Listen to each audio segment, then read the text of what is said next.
अनुपमा सिंह आई है, 3 लाख 3.5 लाख, ना जाने आप कितना वोट देंगे नहीं देंगे, लेगी। अगर जीतेगी तो अच्छा बात है, और हारेगी तो फिर चुपचाप किसी कोने में चली जाएगी, शॉपिंग करेगी। वैसे भी शॉपिंग करने में बड़ा माहिर है हमारी वो मैडम जी, शॉपिंग करने चली जाएगी। आपकी सिर्फ इखलाक अंसारी स्पीकिंग। चलिए, इखलाक अंसारी को अगर धनबाद के लोग, खासकर अल्पसंख्यक वर्ग, चूंकि उस वर्ग का बेटा किसी ने टिकट नहीं दिया है, एक नए लड़के ने मौका दिया है, अगर मान के चलिए उनको एक अच्छा सम्मानजनक वोट देते हैं, अरे कम से कम जीत हार हो अलग बात हो, वीडियो को कॉल तो लगा सकते हैं कि वीडियो साहब इस समस्या को देख लीजिएगा, this is Ikhlaq Ansari speaking. Video स्वर्गवासी हो गए श्रीमान राजेंद्र प्रसाद सिंह, जो शायद 5 या 6 टाइम के विधायक रहे, मंत्री भी थे झारखंड राज्य सरकार में। अब बताइए, अल्पसंख्यक वोट से जीते हैं, यानी पिताजी भी जीते, मंत्री बने, विधायक बने, बेटा भी विधायक बना। अब अल्पसंख्यक वोट से उनकी पुतों भी विधायक बनेगी, और अल्पसंख्यक समाज ठीका लेके रख लीजिए, उनका जो बेटा जन्म लेगा और 15 साल बाद, 20 साल बाद, 25 साल बाद जब चुनाव लड़ेगा, तो अल्पसंख्यक फिर उनको वोट देने का काम करेंगे। आज हम एक छोटा सा उदाहरण देते हैं।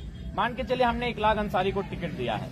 अब मोटा मोटी अल्पसंख्यक आबादी धनबाद लोकसभा में 4 लाख के आसपास है। अगर 3 लाख, 3.25 लाख पोलिंग होता है, और कुछ जो झारखंड के खतियानी लोग हैं उनके साथ जाते हैं, ठीक है, चुनाव का क्या, अगर चुनाव जीत जाते हैं इखलाक बाबू, बहुत अच्छी बात है, स्वागत है। लेकिन मान के चलिए किसी परिस्थिति में वो दूसरे स्थान, तीसरे स्थान पर आते हैं, क्योंकि हम लोग इको कम करी, तो मान के चलिए अगर किसी परिस्थिति में वो दूसरे या तीसरे स्थान पे आते हैं, मान के चलिए वो 3 लाख 3.5 लाख वोट लगे खड़ा हो जाते हैं। पहला बात तो ये जाने की, नेता मतलब वही नहीं होता जो चुनाव जीतता है, नेता यानी जिसके पास जन समर्थन होता है। आज मैं अपना उदाहरण दूं, आज हम एक मुखिया का चुनाव नहीं जीते, लेकिन किसी कंपनी फैक्ट्री में जब आंदोलन होता है और हमारी एंट्री होती है ना, तो कम से कम 12 को थाना का पुलिस होता है, वहाँ 12 को थाना प्रभारी वहां खड़ा होता है। ये हम लोग कोई बनावटी बात नहीं कर रहे हैं, वीडियो मिल जाएगा आपको, देखिएगा जाके मोबाइल में। सिंदरी में जब हम धरना देने गए थे, 12 को थाना का पुलिस था, कुछ नहीं, हम ना एक मुखिया है ना जिला परिषद है, लेकिन चूंकि हमारे पास जनता है, तो इसलिए नेता का मतलब है जरूर नहीं कि वो जीत गया चुनाव। अरे भाई, अगर उसके पास एक अच्छा वोट भी है तो वो नेता है। अभी मान के चलिए इखलाक अंसारी को अगर धनबाद के लोग, खासकर अल्पसंख्यक वर्ग, चूंकि उस वर्ग का बेटा किसी ने टिकट नहीं दिया है, एक नए लड़के ने मौका दिया है, अगर मान के चलिए उनको एक अच्छा सम्मानजनक वोट देते हैं, अरे कम से कम जीत हार हो अलग बात हो, वीडियो को कॉल तो लगा सकते हैं कि वीडियो साहब इस समस्या को देख लीजिएगा, this is Ikhlaq Ansari speaking. Video का हिम्मत नहीं होगा कि उनकी बातों को दरकिनार कर सकेंगे, क्योंकि उस शख्स ने 3 लाख वोट लाया है।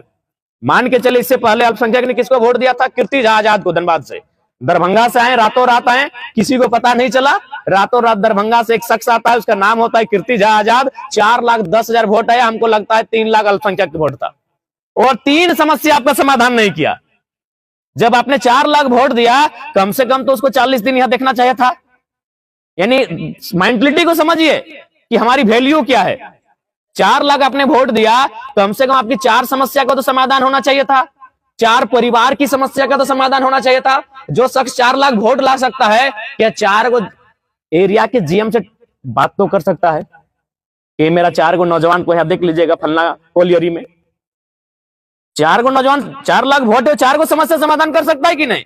लेकिन आया, 4 लाख वोट लेता है शख्स और फिर दरभंगा बिहार वापस चला जाता है। ठीक उसी प्रकार अभी अनुपमा सिंह आई है, 3 लाख 3.5 लाख, ना जाने आप कितना वोट देंगे नहीं देंगे, लेगी। अगर जीतेगी तो अच्छा बात है, और हारेगी तो फिर चुपचाप किसी कोने में चली जाएगी, शॉपिंग करेगी। वैसे भी शॉपिंग करने में बड़ा माहिर है हमारी वो मैडम जी, शॉपिंग करने चली जाएगी। आपकी समस्याओं से कोई मतलब नहीं, जीतेगी तो मतलब रहेगा, लेकिन अगर हार गई तो कोई मतलब नहीं रहेगा। और क्या गारंटी आप ले पा रहे हैं कि उनको जिता देंगे? हार गई तो फिर वो वापस चली जाएगी जहां से आई थी। आप नहीं जानते उनको वो कहां से आई है, अचानक आई है।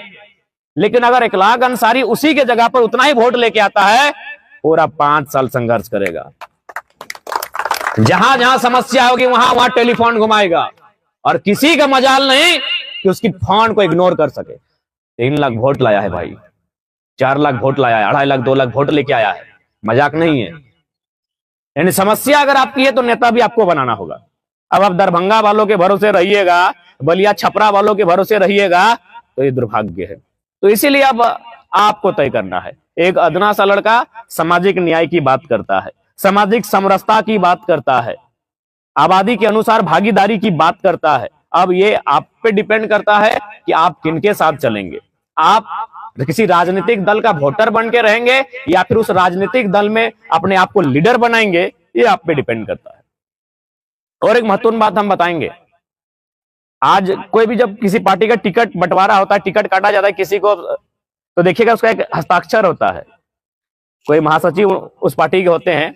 जैसे अगर आप कांग्रेस की बात कीजिएगा तो उनके वेणुगोपाल जी टिकट को काट रहे हैं, जो भी प्रत्याशी बनेंगे वेणुगोपाल का साइन रहेगा। जेएमएम की बात कीजिएगा, देखिएगा टिकट के नीचे विनोद पांडे जी का साइन होता है। ठीक उसी प्रकार अगर आप बीजेपी की बात कीजिएगा तो टिकट के नीचे अरुण सिंह का साइन रहता है, लेकिन आप हमारे टिकट को देखिएगा, उस टिकट के नीचे एक अल्पसंख्यक बेटा फरजान का साइन होता है। यह सम्मान 23 साल के झारखंड में अल्पसंख्यक को किसी ने नहीं दिया था। 23 साल का झारखंड है, आज तक किसी अल्पसंख्यक के हस्ताक्षर से टिकट जारी नहीं हुआ था। अगर है तो इतिहास तो हमको बताइए। 23 साल हो गया झारखंड का, 2004 में चुनाव हुआ, 2009 में हुआ, 14 में हुआ, 19 में हुआ। ये झारखंड अलग होने के बाद ये 5वां चुनाव है, कभी किसी अल्पसंख्यक के साइन से टिकट जारी नहीं हुआ है।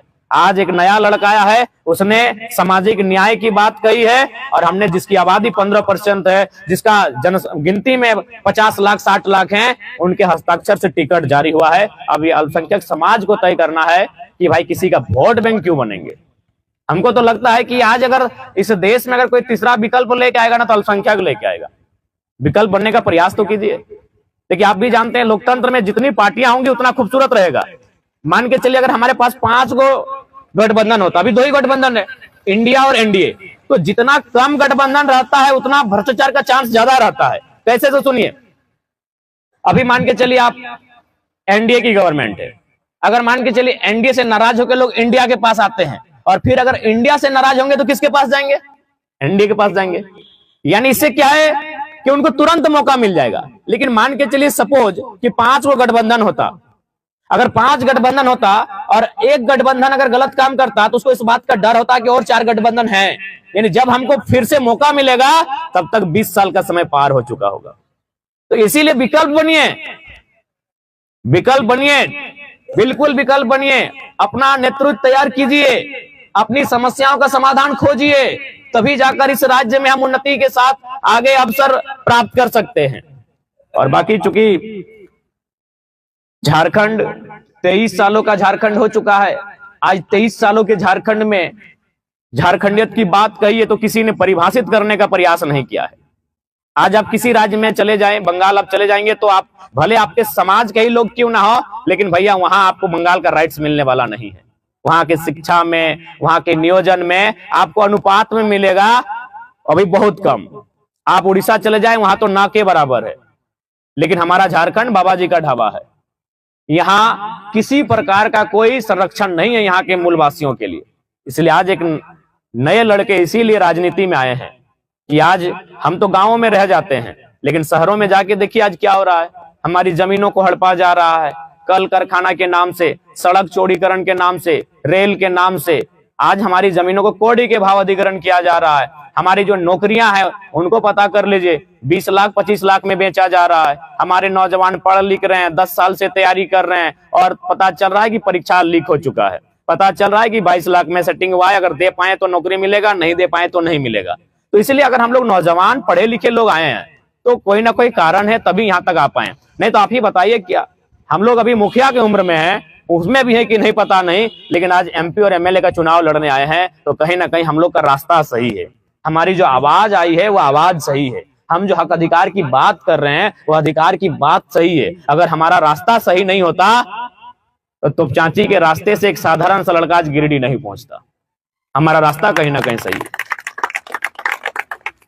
तो इसलिए आज सबों से आग्रह होगा, लोकसभा चुनाव में हम लोग अगर विजय होके जाते हैं, क्योंकि मैंने बार बार कहा कि नेता बदलने से देश नहीं बदलेगा, पार्टी बदलने से देश नहीं बदलेगा, नए सोच से देश बदलेगा। और हम लोगों ने घोषणा किया है कि अगर गिरिडीह लोकसभा हम लोग चुनाव जीत जाते हैं तो हम लोग पहला काम करेंगे, जो संसद की सैलरी होगी, जो वर्तमान में भी 2,91,000 रुपए है, उसमें 75% गांव के चौपाल में जाकर खर्च करने का काम करेंगे, जो मेरी खुद की सैलरी होगी। ये काम कॉमरेड ए.के. राय करते थे, जो धनबाद के पूर्व में सांसद थे, आप लोग परिचित होंगे।